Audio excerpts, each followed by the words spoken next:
On their website, right? What's that? For Chris to get back to the decision, it will be on the website. Yeah.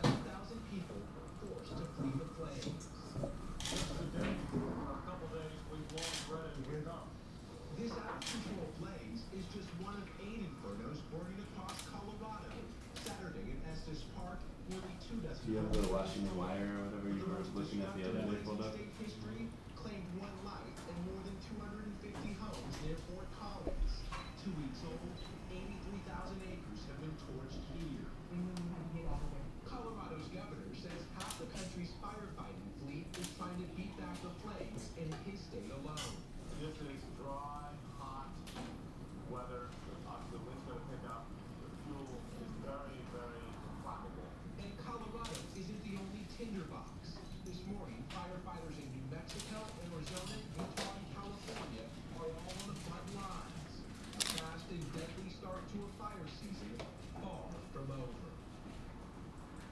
Back here in Colorado, the Waldo fire has charred roughly 3,600 acres. This blaze is 0% contained.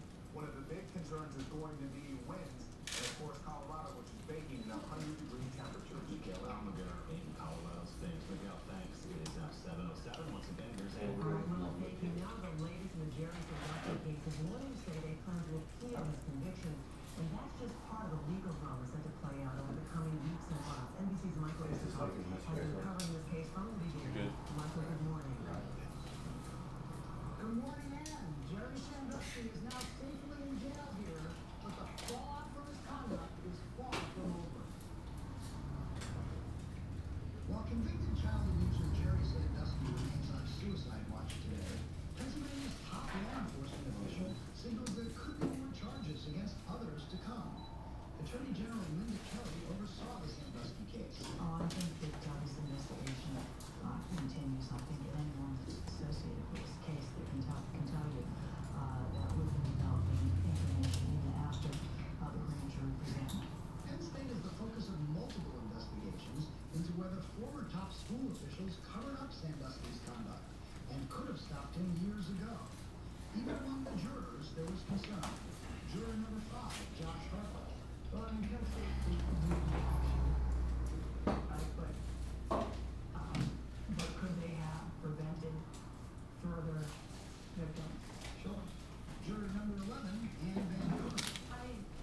All I can say is I wish that something had gone further. Former athletic director Tim Curley and former vice president Gary Schultz are facing perjury charges related to what they knew about a 2001 shower incident involving Sandusky and a young boy reported to them by former graduate assistant Mike McClure.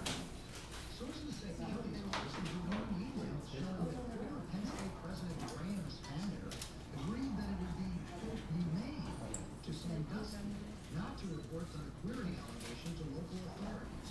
Curley, Schultz, and Spander all deny wrongdoing.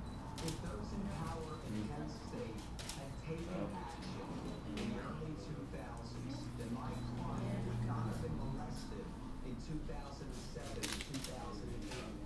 Legal experts say that with an endowment of $1.8 billion, Penn State has deep pockets that can make it a prime target for civil suits filed by Sandusky's victims. Based on other judgments in secondary case in Pennsylvania, we could be talking about hundreds of billions of dollars every week. Amparo, Giovanna. Address the victims' concerns and comment on claims related to What up, Joe? is now in a legal battle with its insurance company over who's going to pay the losers,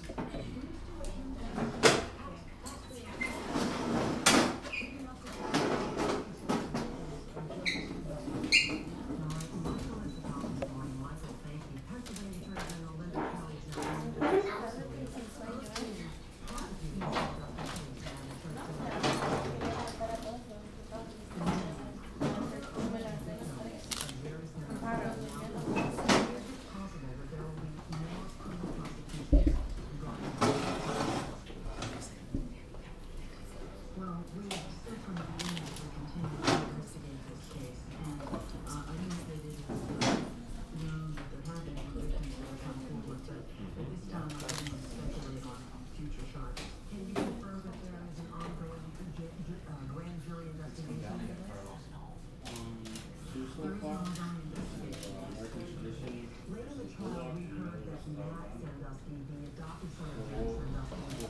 find out in the blog to testify that to it's the out, prosecution. but then it'll be Why about did 15 you not minutes call before the the actual decision investigator to is supposed to testify? Well, I think that that information probably came from lawyers that represent Max and Dusty. It's my understanding that he has two lawyers that are representing him, and those lawyers are fair to comment on Max and Dusty's situation. And there could be any number of reasons in any given case why a defendant may or may not be called. Are you saying that the prosecution did not have a right to call him without the defense calling him first? No, I'm not saying that. Good morning. I'm saying that it's a procedural decision as to when to call a witness. And I think that the information that you have as far as him actually being called as a witness comes from privately retained attorneys. Jerry Sandusky's lawyer says he did not have enough time to adequately defend his client. Do you believe he had enough time to defend Jerry Sandusky? Ya que salga la To answer you succinctly, I think that all the parties in the case intended to meet this case. The prosecution was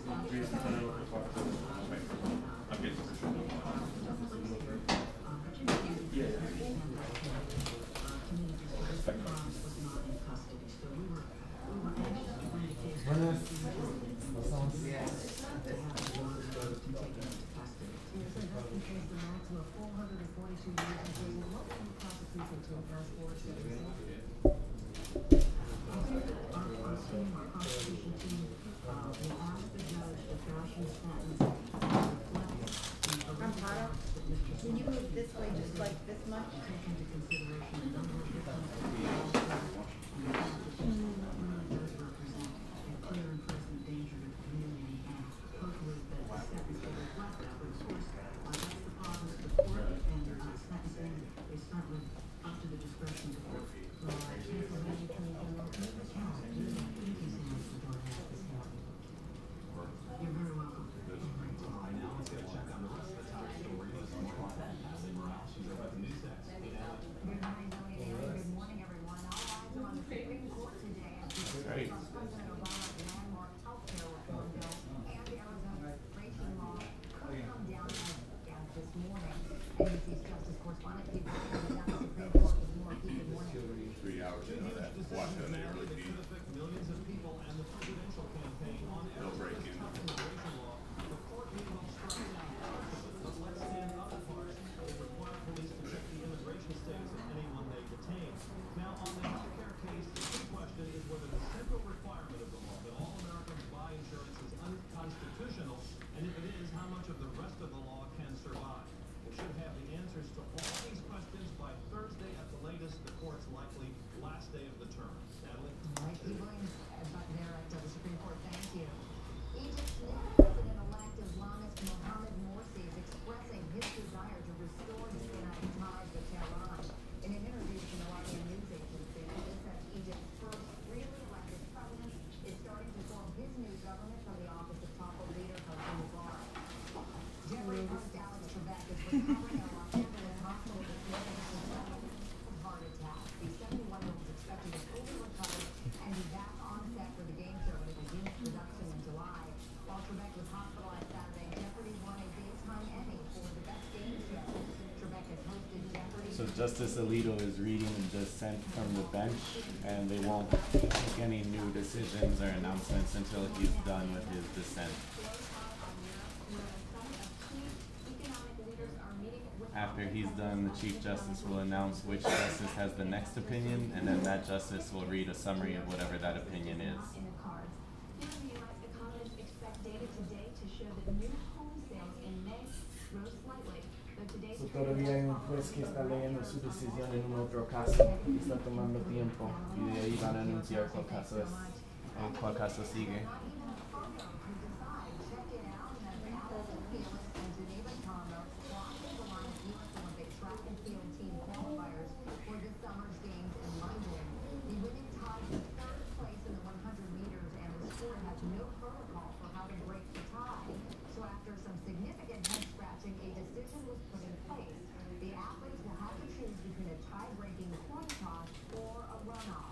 The women have until the end of the Olympic trial next Sunday to decide, and really, Anna, now make the situation all that more tense.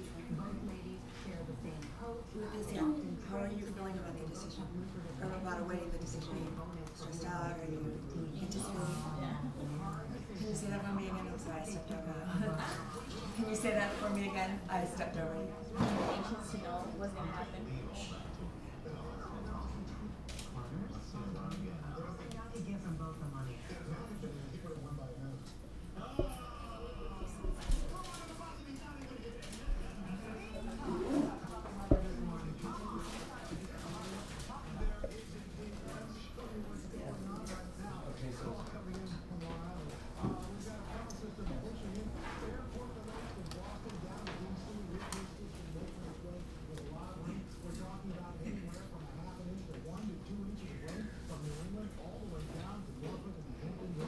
So the decision just came out. It's affirmed in part and it's reversed in part. And Justice Kagan did not participate. We're still waiting for what that looks like. Section 3, 5, and 6 are preempted. So ya han anunciado la decisión y han afirmado The key provisions of SB1070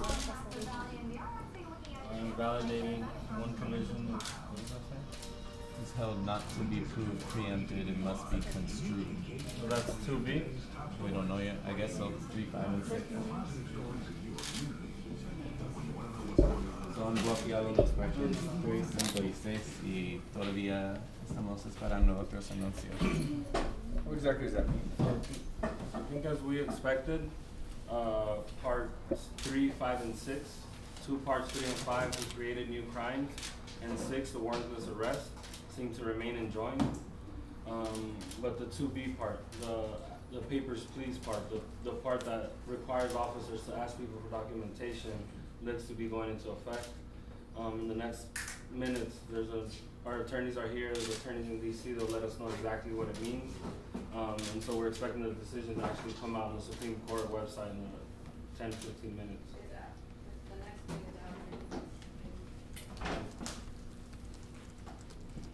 Seeing that, what are you doing right now, Carlos? I think it's what we expected. They say it was improper for the lower courts to enjoin Section 2B, which requires police officers to check the legal status of anyone arrested for any crime before they can be released. So in Maricopa County, we've been living this with Sheriff Arpaio and partly by the city of Phoenix. And now it's going to expand through the rest of the state, and we're going to have every police officer in Arizona now asking everyone for their documents. So this is definitely something that's concerning to us. We're going to continue to fight. We have our community here, and I think what we've been doing and organizing and preparing folks to, in case they're detained, is what we're going to continue to do. We're going to be protesting at ICE today. Because it is, Obama can still stop this. There's one thing to investigate, there's one thing to sue the state of Arizona, but Obama just needs to stop working with the state of Arizona. If ICE stops working with the police officers here, there's nothing to be worried about. Racial profiling is over.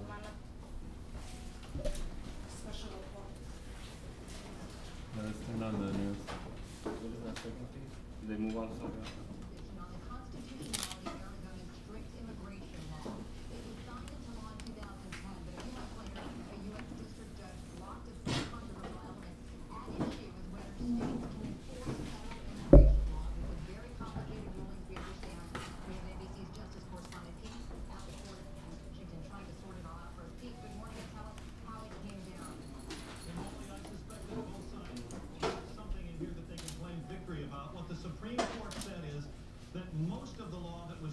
Here is unconstitutional, but by a 5-3 vote, the court has upheld a provision in the law that says police officers in Arizona must check the immigration status of anyone they arrest before that person can be released.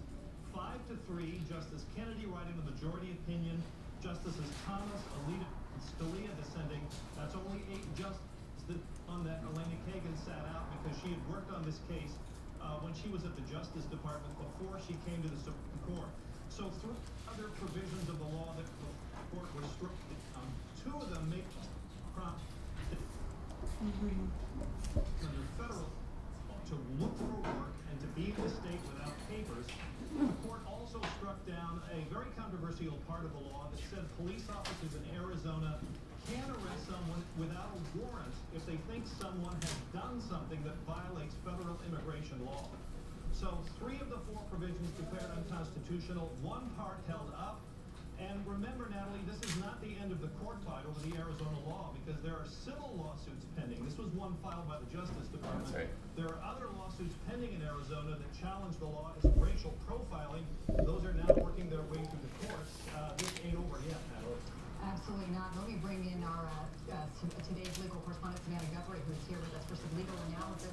So, Savannah, the most disputed provision in this Arizona law is the stop and check part of that law, and that's the part the justices upheld. How surprising is that? It's somewhat of a surprise. I think based on oral arguments, there was an expectation that this law would be upheld because there was skepticism on both the liberal side of the court and the conservative side of the court of the government's position, the federal government, which was trying to strike down the law.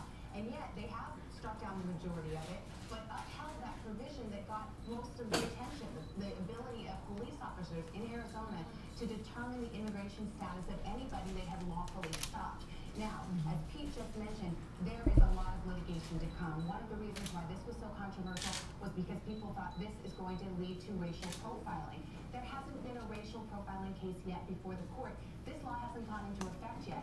Once it goes into effect, you can bet there will be lawsuits to come. And some of those issues, those equal protection issues, will be litigated for sure. All right, Savannah Guthrie, thank you. And again, our thank you to Pete Williams as well. Of course, we're going to have much more all day on MSNBC and tonight on NBC Nightly News with Brian. They're not looking, it says they don't think healthcare is coming out today. Seeing this, what is your reaction? Disappointment? I am disappointed. I'm sad because they're not going to be able to drive without being afraid that the police might stop you just because you're brown. That's all. Yeah, I think as far as we know, implementation wouldn't be in a month. I think it's important for us to ask questions now of police departments, how they're going to implement this, of schools, of other jurisdictions, of what they're going to do and how they're going to move forward. We've seen before that the police departments are not prepared. They watch the video, but obviously there's a lot of other things they need to consider before being able to implement something like this. We lived under racial profiling under Sheriff Arpaio now for the last 4 years, and we know what it's done to our community. Now for every police agency to do the same thing is unacceptable. We're calling on President Obama to stop this now. If he stops working with police officers here, if ICE access is prohibited from the state of Arizona, this law will not hurt our families. What's your last name, Carlos? Garcia.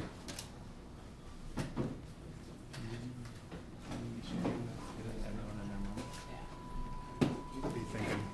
Well, it's the fact that they're saying, police officers could now arrest folks, without a warrant for anything they see fit. That just gives a whole lot of leeway for them to be able to just, check your paper. Not only just ask you and questioning you about your papers, but just stop you and just, detain you right then and there because they seem fit that they need to do that. So that I think that's giving any law enforcement official in the state of Arizona way too much power.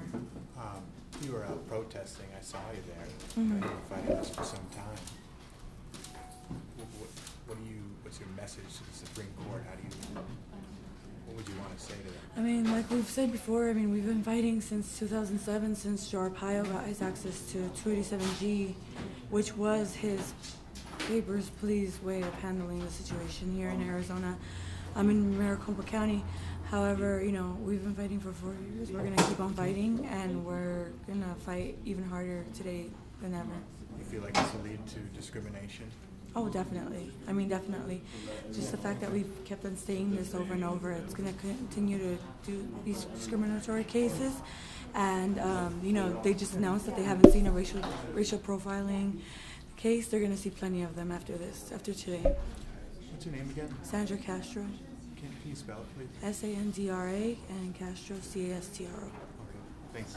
So for our news friends who are here, just wanted to open it up that everyone here is a member of the community here in Arizona, a member of the Puente organization, and everyone's available for interviews in English and Spanish. Could just four of you identify yourself, please? My name is B. My last name is Lowe, L-O-E-W-E. I'm with the National Day Labor Organizing Network. First name, how do you spell it? B, the letter B. Okay. Spell your first last name? Jovana, last name Renteria. Leticia Ramirez, community member. How do you spell your name, please? Leticia Ramirec. Thank you very much. Carlos Garcia, C-R-O-S-G-R-C-A.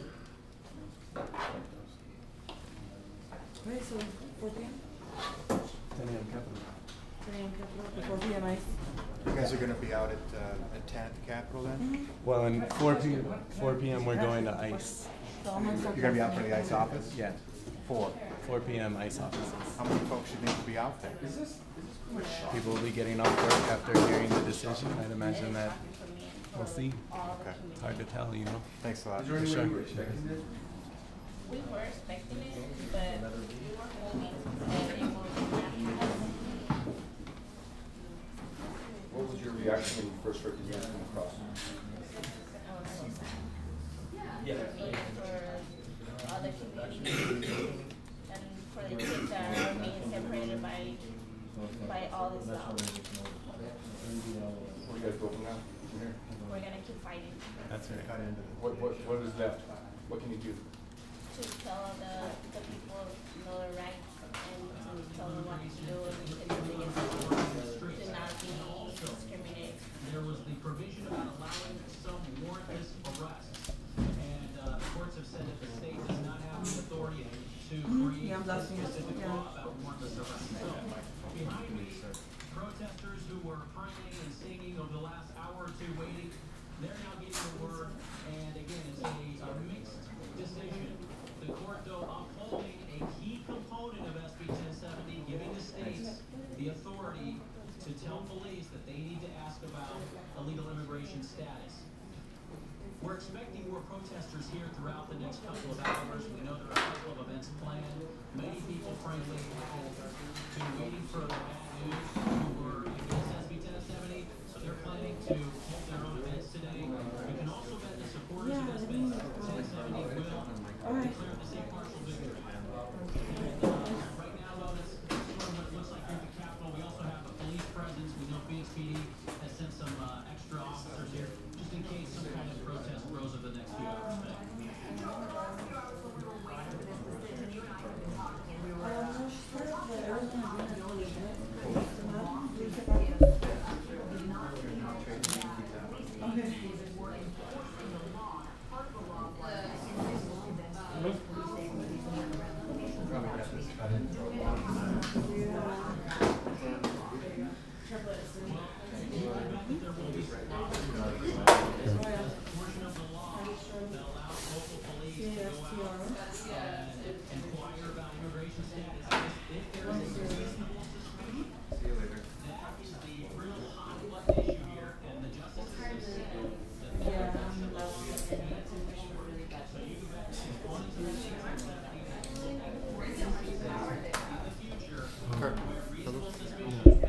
They didn't really go into much detail about the sections that were struck down. Yeah. Do you know enough hands what they were? Yeah. And what the impact of that is? Yeah, so there's 3 sections that got struck down. One is creating a crime for being in the state. Okay, good. The other is creating a crime for working. And the last one's on searchless warrants, that undocumented people would be able to be searched or ask for a document without a warrant. Okay. So those remain enjoined with the piece of every officer asking for documents in the piece. Do you think those sections being struck down, does that really change anything, really? I mean, no, the way things are done I anyway? think things are going to be worse now than they were before. So I don't think there is a victory. Considering they've already been kind of doing this so long anyway. Yeah. Okay. It would have given them more tools, but I think now they have enough to still harass people. All right, thanks.